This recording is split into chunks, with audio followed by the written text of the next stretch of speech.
When the story changes after you leave. Sometimes the hardest part of leaving isn't getting out the door. It's watching the person who hurt you rewrite this story once you're gone. Suddenly, they're the victim. Suddenly, they're worried.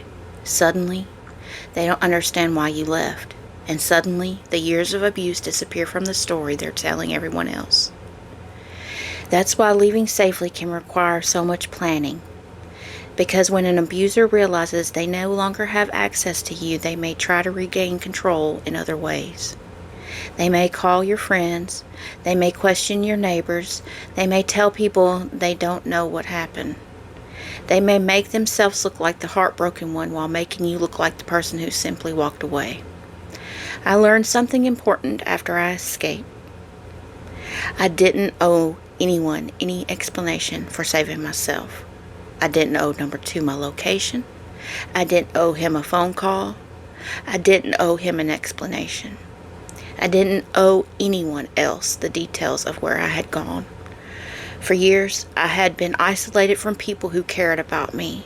I had been pulled away from jobs, friendships, independence, and support. I didn't recognize it as isolation at the time.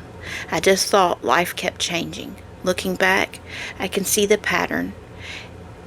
And when I finally left, those people who had remained in my life became part of my safety net. That's why survivors need people they can trust. Not everyone needs to know your escape plan. Sometimes keeping your plan small is what keeps you safe. And if someone has convinced you that leaving makes you selfish, cruel, and ungrateful, or responsible for their feelings, please remember this. You're allowed to leave a situation that is destroying you. You're allowed to protect your location. You're allowed to block someone.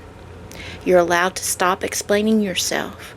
And you're allowed to choose safety over closure. You are also allowed to let the truth exist, even if the person who hurt you tells a completely different story. I spent years of surviving someone else's version of reality. Now I get to live my own. I'm a soft-spoken survivor.